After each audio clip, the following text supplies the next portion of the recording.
rang out in the barroom night. Entered Patty Valentine from the upper hall. She sees the bartender in a pool of blood. She said, "My God, they killed them all." Here comes the story of the hurricane. The authorities came to blame for something that he never done. Put in a prison cell for one time. He could have been the champion of the world.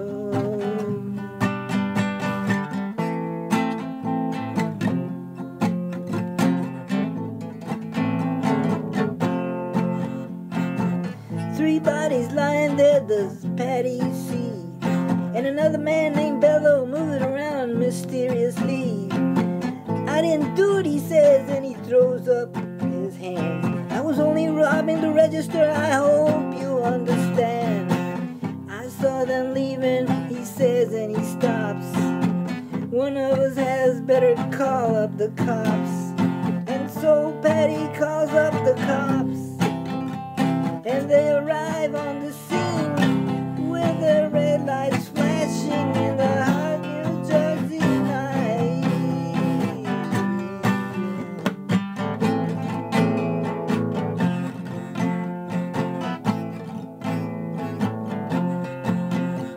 Meanwhile, far away in another part of town, Reuben Carter and a couple of friends are driving around. #1 contender for the middleweight crown had no idea what kind of shit was about to go down when a cop pulled him over by the side of the road. Just like the time before and the time before that. In Patterson, that's just the way things go. If you're black, you might as well not show up on the street unless you wanna draw the heat.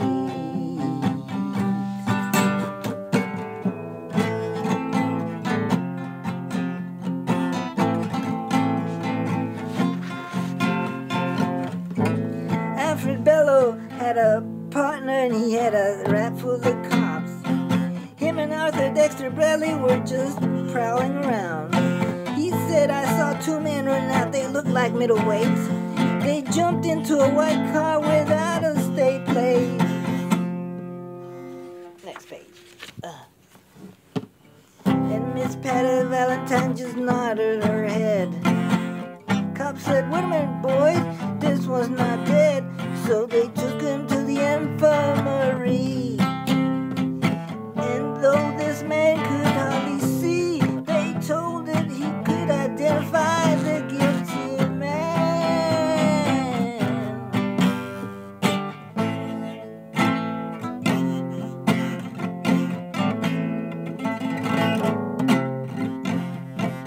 It's 4 in the morning and they hauled Reuben in.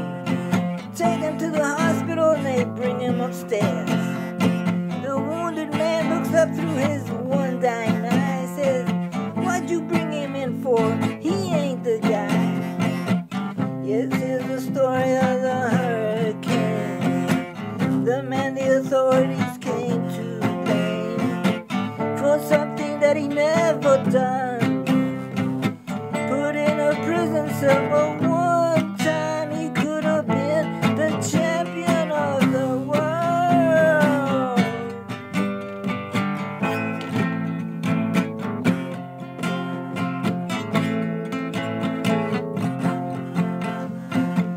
Four months later, the ghettos are in flames. Reuben's in South America fighting for his name, while Arthur Dexter Bradley's still in the robbery game. And the cops putting the screws to him, looking for someone to blame. Remember that murder that happened in the bar? Remember you said you saw the getaway car? You think you'd like to play ball with the law? Think it might have been that fighter that you saw running that night? Don't forget that you are white.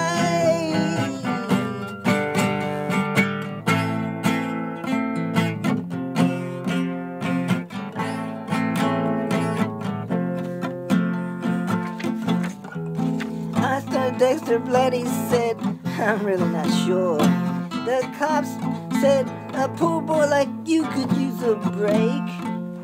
We got you for the motel job and we're talking to your friend Bello. Now you don't want to have to go back to jail. Be a nice fellow. You'll be doing society a favor. That son of a bitch is brave and getting braver. We want to put his ass in stir. We want to pin this triple murder on him. He ain't no gentleman Jim.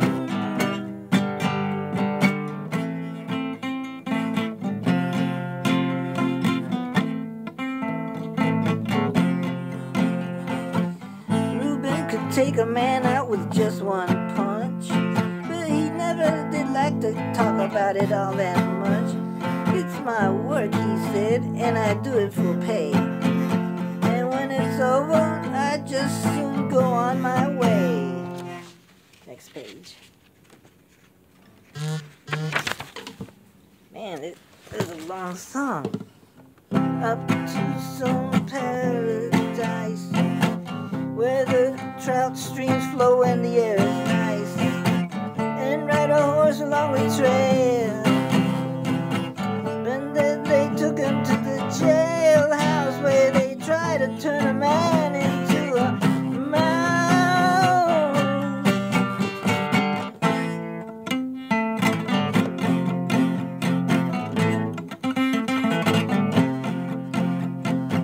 All of Ruben's cards were marked in advance.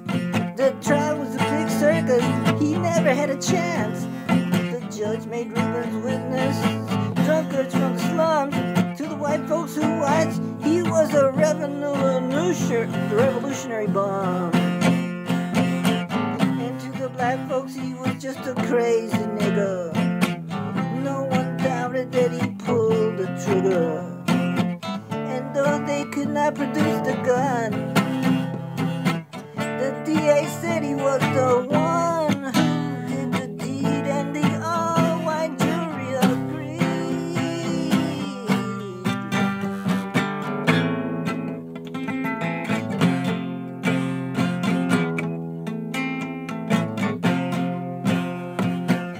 Reuben Carter was falsely tried. The crime was murder one. Guess who testified? Bello and Bradley, and they both boldly lied. And the newspapers, they all went along for the ride. How can the life of such a man be in the palm of some fool's hand? To see him obviously framed couldn't help but make me feel ashamed to live in a land where justice is a game.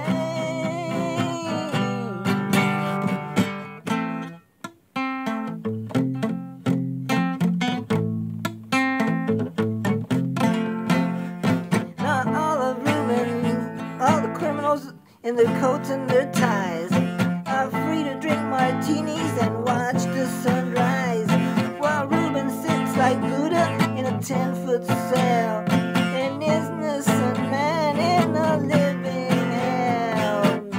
Yes, that's the story of the hurricane, but it won't be over till they